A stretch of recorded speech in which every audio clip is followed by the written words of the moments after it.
But I just thought I'd share this with you. If at first you don't succeed, parachuting is probably not for you. Naomi.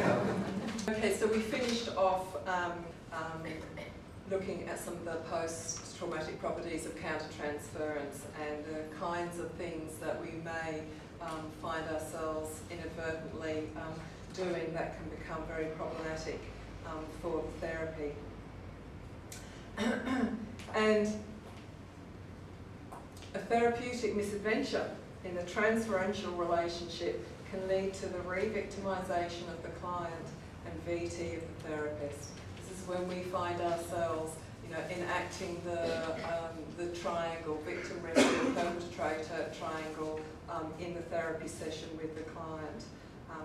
And our need to constantly monitor our counter-transference responses can result in compassion fatigue or and of course it makes sense then that the counter-transference of, for us, is more complex when we're working with highly traumatised individuals.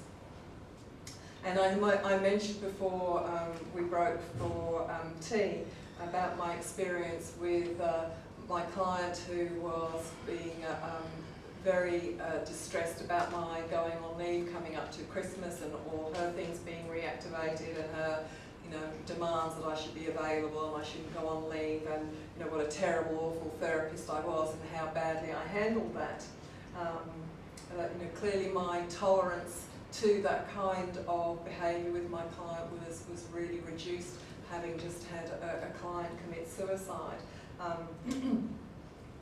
I felt very angry and impatient with her, and that's not normally how I would handle those kinds of situations with clients. As I said before, it's the kind of thing that I've experienced a lot with clients, those kinds of demands and decompensation at various times, and would ordinarily handle that very well. It was lucky that this was a client that I had been working with for quite some time and had a very strong therapeutic alliance with, and so I was able to rectify that situation fairly swiftly, where I said to her after sort of like my very bad response, and she clearly was shocked and upset by that, and I said to her, look, the bottom line is, if you kill yourself, I'm just not going to be able to work with you anymore.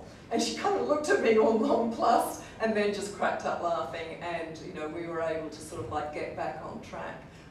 But with another client, it might not have been so easy to heal that therapeutic rift. So these are the kinds of things that we really do need to be very alert to.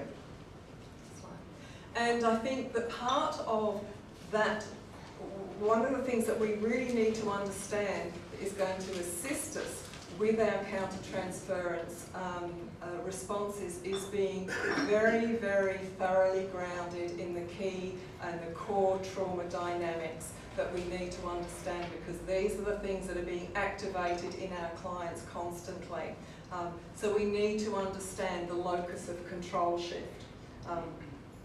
Clients believing that they are bad, that they have caused the abuse or the trauma to happen to them because they are so bad, because they deserve it, they're responsible for it. And understanding that a client's belief in that is a defence against being able to accept really intolerable sort of like pain and despair, feelings of abandonment, powerlessness and grief around what has happened to them, and those kinds of strong emotions to whoever is responsible for what has happened to them.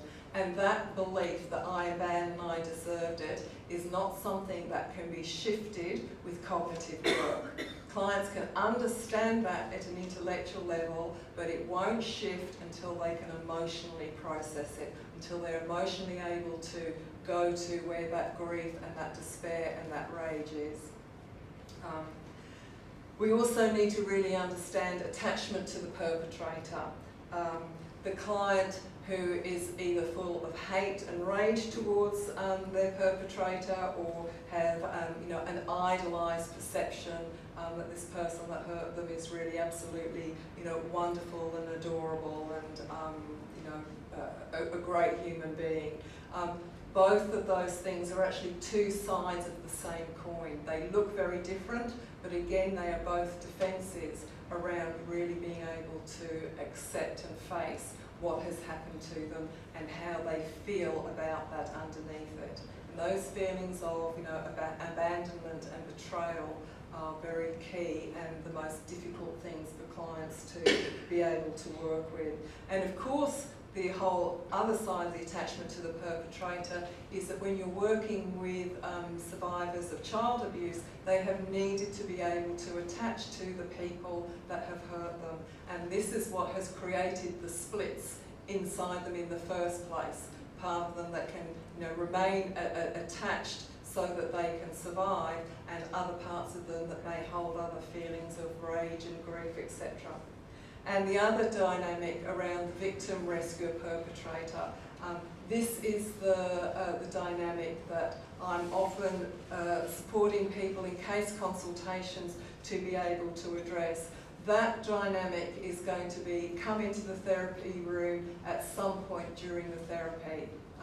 It's a dynamic that's going on internally within the client the whole time. It's something that they will find themselves in frequently in their external relationships, and it is going to come into therapy.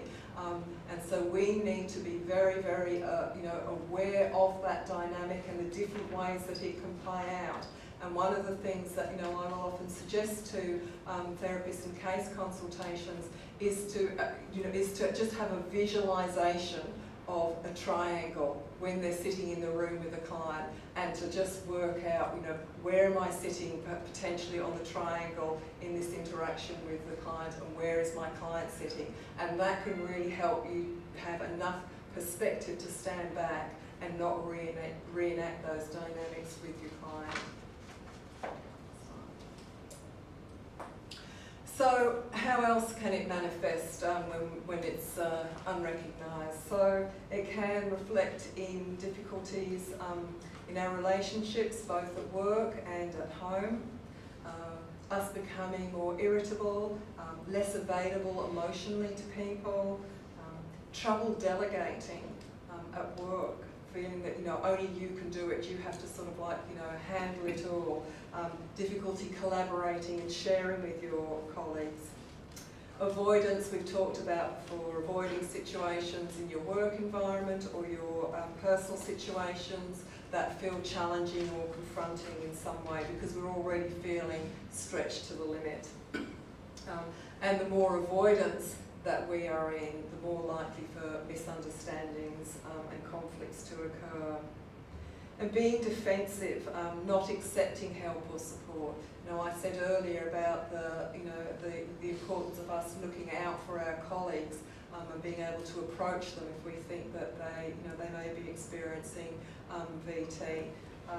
To be aware that if you're approaching a colleague who is experiencing VT, they are likely to be defensive, but to not sort of let that deter you from speaking to them. And health problems, being more susceptible to colds and flus, sleeping difficulties, being more accident prone, not eating properly,